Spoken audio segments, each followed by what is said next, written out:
नमस्कार, मैं हूं पल्लवी झा। आप देख रहे हैं संजीवनी। क्या कोलेस्ट्रॉल सिर्फ नुकसान ही पहुंचाता है? क्या सिर्फ मोटे लोग ही कोलेस्ट्रॉल की चपेट में आते हैं? क्या बढ़ती उम्र और लाइफस्टाइल भी बढ़ते कोलेस्ट्रॉल के लिए जिम्मेदार है? आखिर कोलेस्ट्रॉल से जुड़े क्या है मिथ एंड फैक्ट्स? इन्हीं सवालों के जवाब देने के लिए आज संजीवनी में हमारे साथ हैं जाने माने आयुर्वेदाचार्य डॉक्टर प्रताप चौहान।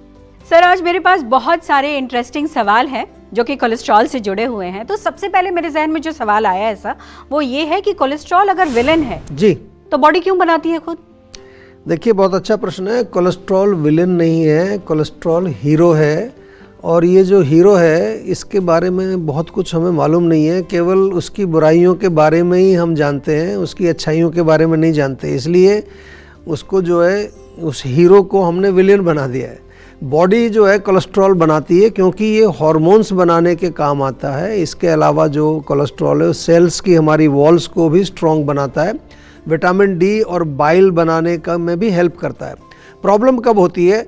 जब कोलेस्ट्रॉल एक लिमिट से ज़्यादा हो जाता है शरीर में, तब ये विलेन बन जाता है और बॉडी में रोग पैदा करके उसे डैमेज करता है।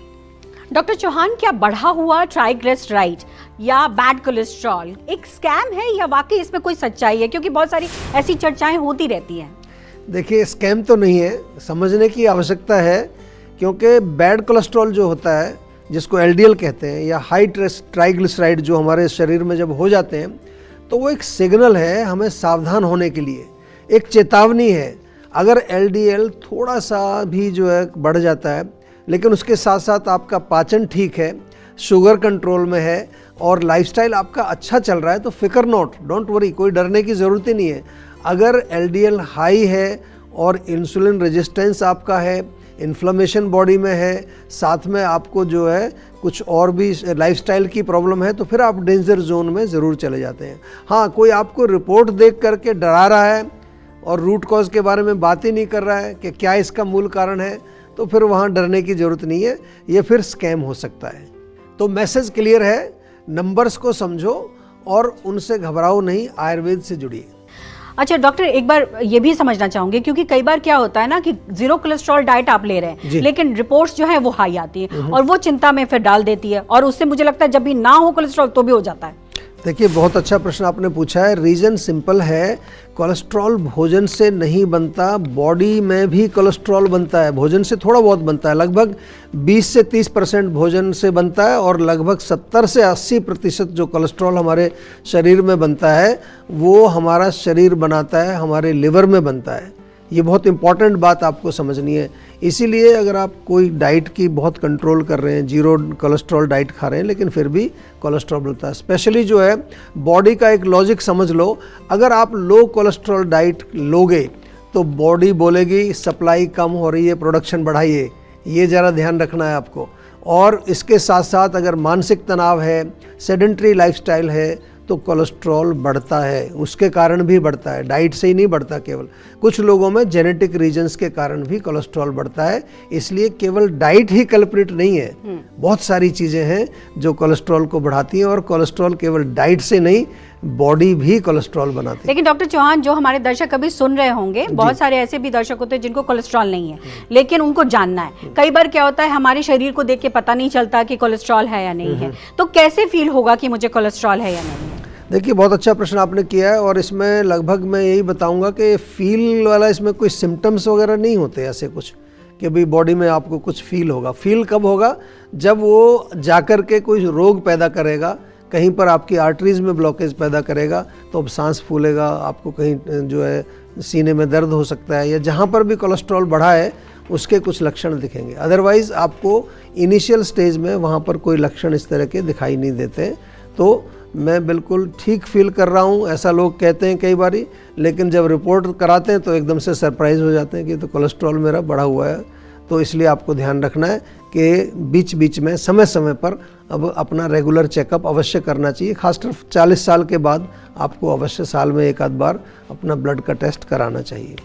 और सर, मैं ये भी समझना चाहती हूँ आपसे, क्योंकि जनरली एक परसेप्शन है कि जो मोटे लोग हैं उनको कोलेस्ट्रॉल और ट्राइग्लिसराइड होता है, दुबले पतले लोगों को नहीं होता है। ये मिथ है या फैक्ट है? ये बिल्कुल गलत है। कोलेस्ट्रॉल और ट्राइग्लिसराइड जो है, जो बढ़ा हुआ होना, वो केवल वेट से उसका कनेक्शन नहीं है।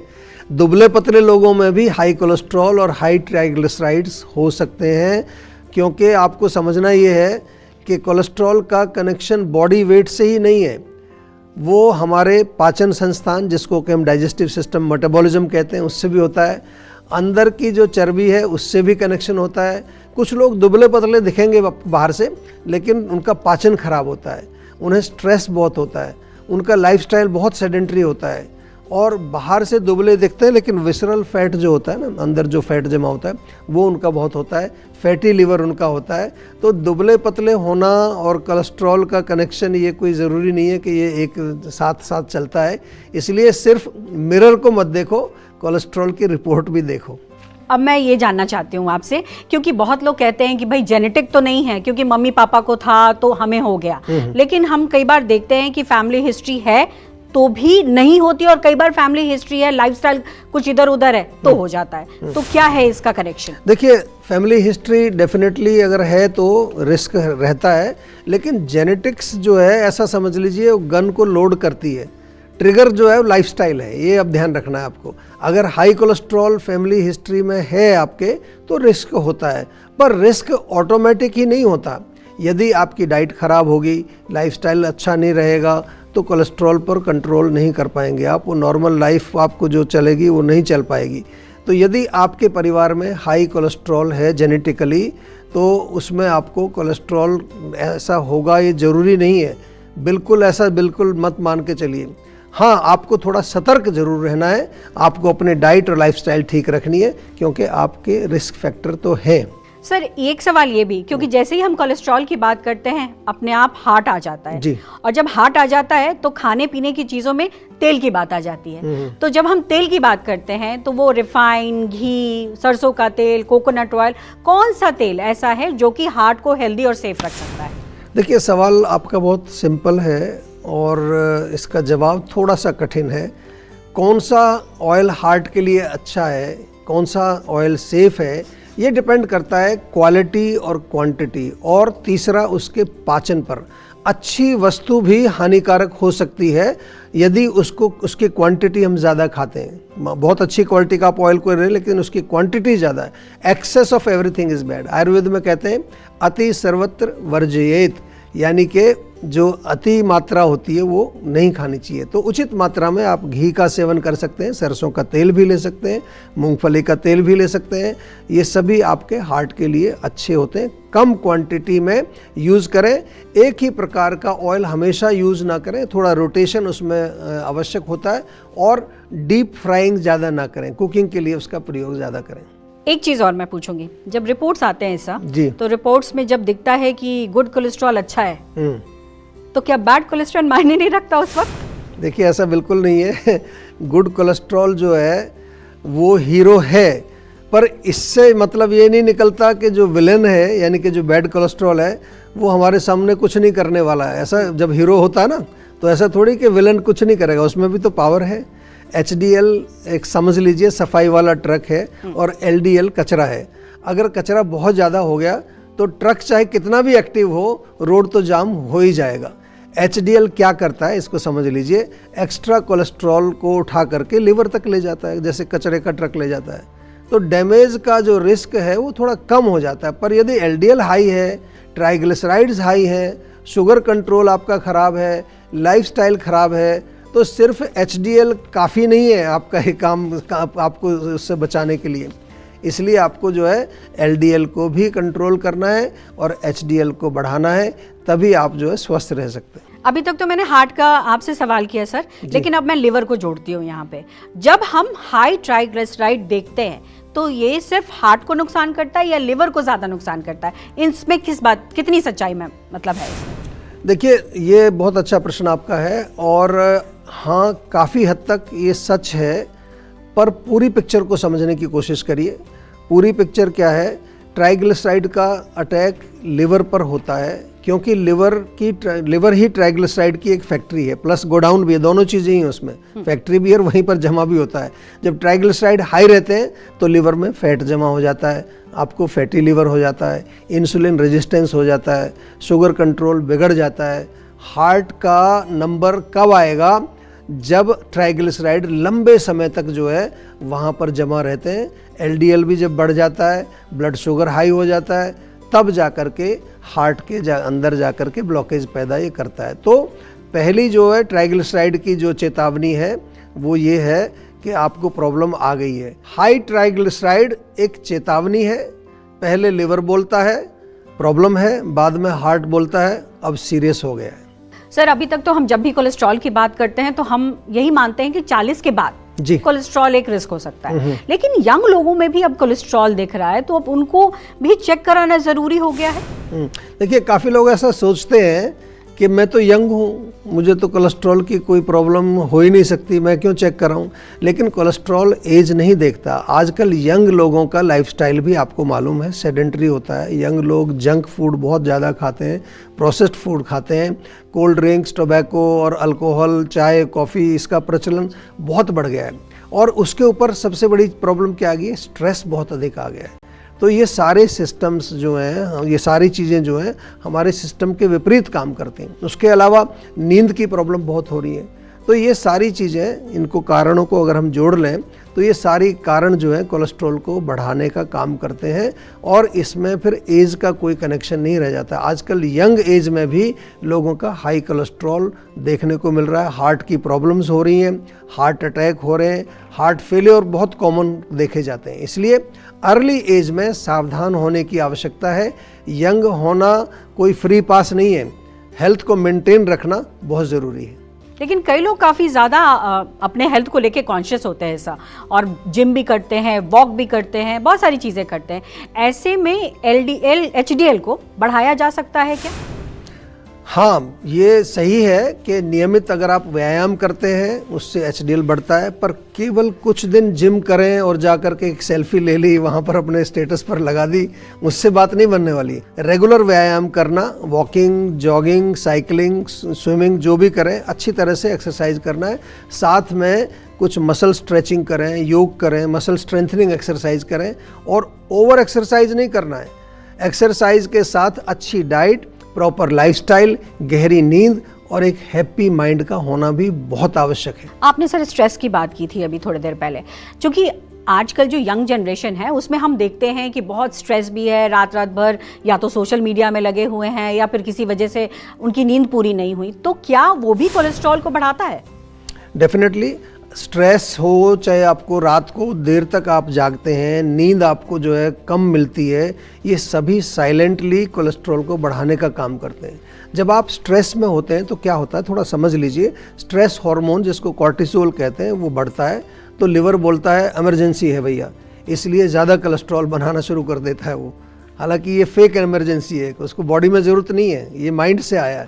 नींद कम हुई तो पाचन खराब होगा, और पाचन खराब हुआ तो आम बनेगा, तो वो भी कोलेस्ट्रॉल बनेगा। लेट नाइट स्टडी जो आजकल करते हैं लोग, उससे हार्मोनल इम्बैलेंस होता है, उससे भी मेटाबॉलिज्म डिस्टर्ब होता है और अधिक कोलेस्ट्रॉल बनता है। रात को कम सोने से आप बॉडी को नींद अगर फोर्सफुली देने से रोक रहे हो तो भी बॉडी बोलती है ठीक है, कोलेस्ट्रॉल की रिपोर्ट आएगी तब बात करेंगे। इसलिए थोड़ा सा जो है ध्यान रखना है इन लोगों का, ये अंदर जो हमारे लिए इतना काम करते हैं। तो अच्छी गहरी नींद कोई आपको जो है वेस्ट ऑफ टाइम नहीं है, ये आपके कोलेस्ट्रॉल मैनेजमेंट का एक बहुत सिंपल तरीका है। क्योंकि अभी आप बता रहे थे सर कि किस तरीके से स्ट्रेस जो है वो कोलेस्ट्रॉल को बढ़ाता है, ऐसे में जिनका डिजिटल लाइफस्टाइल है, 8-10 घंटे की सिटिंग जॉब है जी, उनका जो एलडीएल है वो किस तरीके से बढ़ता है, जिसे हम बैड कोलेस्ट्रॉल कहते हैं? देखिए, अगर आप डिजिटल लाइफस्टाइल आपका है तो बिल्कुल आपका जो है एलडीएल जो बैड कोलेस्ट्रॉल है वो बढ़ सकता है। 8-10 घंटे अगर आप सिटिंग जॉब करते हैं तो एलडीएल के लिए एक वीआईपी इनविटेशन आप दे रहे हैं कि आइए भैया हमारे यहाँ पर पधारो हमारे देश।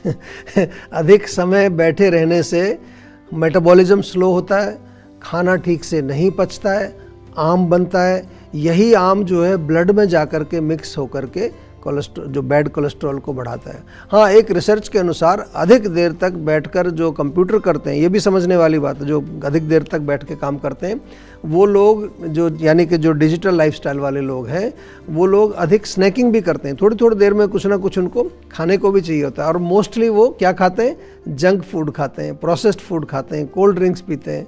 तो ये हुआ मेटाबॉलिज्म पर डबल अटैक। एक तरफ से तो आप सिटिंग कर रहे हैं, उधर से दूसरा जंक फूड खा रहे हैं, यानी LDL ऊपर, HDL नीचे, ट्राइग्लिसराइड्स की फुल पार्टी मोड में वो चले जाते हैं पूरा। इसीलिए तो मैं कहता हूँ कि जहाँ बन गया आम, हो गया काम तमाम।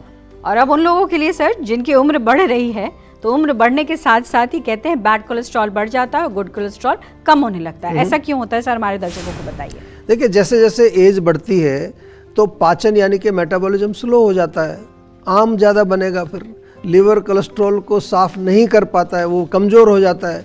फिजिकल एक्टिविटी भी ओल्ड एज में कम होने के कारण फैट अधिक जमा होने लगता है बॉडी में, इसलिए LDL बढ़ने लगता है। और इसके अलावा जो मेल और फीमेल हार्मोन्स होते हैं ना, जो वो भी कम हो जाते हैं, और वो जब कम हो जाते हैं तो HDL हमारे बॉडी में कम होने लगता है। लेकिन एज कोई एक्सक्यूज़ नहीं होनी चाहिए। 30 या 40 साल तक तो बॉडी बहुत नई होती है और वो कहती है भैया हमें कोई परवाह नहीं, लेकिन 40 के बाद बॉडी भी कहती है अब हमें माफ़ करो, और जो थोड़ा सा अपना खाने पीने पर ध्यान दीजिए, स्मार्ट बनो, आयुर्वेद से जुड़ो। मेरा सवाल एक ये भी है सर, क्योंकि आजकल डायबिटीज के पेशेंट ज्यादा हैं, ये डायबिटीज के पेशेंट को जनरली देखा गया है कि उनका कोलेस्ट्रॉल हाई होता है, ऐसा क्यों होता है सर? देखिए, जैसे मैंने कहा कि जब डायबिटीज़ बॉडी में होती है तो उसका कनेक्शन हमारे मेटाबॉलिज्म से भी होता है, प्लस जो हम तो आयुर्वेद में तो इसको पूरा पाचन, एक मेटाबॉलिक डिसऑर्डर, और जब पाचन बिगड़ेगा तो आम बनेगा तो वो ब्लड में जा कर के, वो चाहे वो ट्राइग्लिसराइड कहिए उसको, चाहे फैट कहिए या म्यूकस कहिए, तो इसलिए कोलेस्ट्रॉल और डायबिटीज़ का कनेक्शन होता है। इसीलिए आपने देखा होगा डायबिटीज़ के पेशेंट का ब्लड प्रेशर भी अक्सर बढ़ जाता है। एक सिंपल भाषा में समझ लीजिए कि डायबिटीज़ में खून आपका गाढ़ा हो जाता है, उसमें कोई चीज़ें ऐसी मिक्स हो जाती हैं, तो उसके कारण कोलेस्ट्रॉल, ट्राइग्लिसराइड और ब्लड प्रेशर, ये तीनों बढ़ते हैं। ब्रेक के बाद डॉक्टर चौहान से कोलेस्ट्रॉल से जुड़ी और भी कई खास बातें और टिप्स जानेंगे। फिलहाल आप बने रहिए हमारे साथ, क्योंकि संजीवनी में जारी रहेगी आपकी सेहत की बात। ब्रेक के बाद स्वागत है आप सभी का संजीवनी में। मेरे साथ हैं जाने माने आयुर्वेदाचार्य डॉक्टर प्रताप चौहान, और आज हमारी चर्चा का विषय है कोलेस्ट्रॉल और इससे जुड़े मिथ एंड फैक्ट्स। सर, तो मुझे ये भी बता दीजिए कि कोलेस्ट्रॉल को लेकर जीवा टिप्स क्या है? देखिए, अधिकतर लोग जो है ये कोलेस्ट्रॉल हो गया है तो ये समझते हैं कि पूरी लाइफ अब मेरे को टैबलेट खानी पड़ेगी। ऐसा बिल्कुल नहीं है। जीवा टिप्स यही है कि कोलेस्ट्रॉल को अगर आपको ठीक करना है तो सबसे पहले अपने अग्नि यानी कि पाचक अग्नि, जठराग्नि, मेटाबॉलिज्म को ठीक करना है। हमारे यहाँ पर एक डाइजेस्टॉल करके हमारा एक अच्छा प्रोडक्ट आता है, उसको रोज़ ले लिया करो आप। दूसरा, जो आम बन गया अंदर, जो म्यूकस बन गया, उसको पचाना है, तो जीवा का आम पाचक चूर्ण बहुत बढ़िया है। रक्त शोधन यानी कि खून गाढ़ा हो गया है, गंदा हो गया है, उसको साफ़ करने के लिए नीम टैबलेट्स बहुत अच्छी हैं। हार्ट को नरिश करना है, उसको मजबूत रखना है, उसके लिए क्या है हमारे पास? जीवा की अर्जुन टैबलेट है, अर्जुन टी भी है। और यदि मेंटल स्ट्रेस आपको बहुत ज़्यादा है तो स्ट्रेस फ्री टैबलेट है। नींद अच्छी नहीं आती है तो जीवा की स्लीप वेल टैबलेट है। बहुत अच्छी चीज़ें हैं। और साल में एक बारी पूरी बॉडी का डिटॉक्स यानी कि पंचकर्म करने के लिए जीवाग्राम अवश्य आना चाहिए। तो एक टैबलेट खाने की ज़रूरत नहीं है पूरी लाइफ, आपको एक कंप्लीट प्रोग्राम है और उसके लिए आप जीवा में संपर्क कर सकते हैं। डॉक्टर चौहान, बहुत बहुत धन्यवाद आपका। आपने इतनी सारी चीजें हमारे दर्शकों को बताई हैं, जाहिर तौर पर मुझे लगता है आज उनको काफी ज्यादा लाभ होगा। Thank you. चलिए, सेहत बनानी है तो सेहत का नंबर मिलाएं और अपनी कॉल रजिस्टर कराएं। जीवा सेहत का नंबर है 8860104040। अगर सेहत से जुड़े आपके सवाल हैं तो ईमेल करें। जीवा की ईमेल आईडी है info@jiva.com। आप फेसबुक के जरिए भी जीवा से जुड़ सकते हैं। जीवा की फेसबुक आईडी है www.facebook.com/jivaayurveda। और यूट्यूब पर जीवा शोज देखना बिल्कुल ना भूलें और आज ही जीवा का यूट्यूब चैनल सब्सक्राइब करें, जो है www.youtube.com/jivaayurveda। सेहतमंद रहने के लिए आयुर्वेद से जुड़ना, अच्छा खाना, अच्छा सोचना और हर रोज संजीवनी देखना बेहद जरूरी है। कल फिर होगी सेहत की बात डॉक्टर प्रताप चौहान के साथ। तब तक के लिए नमस्कार।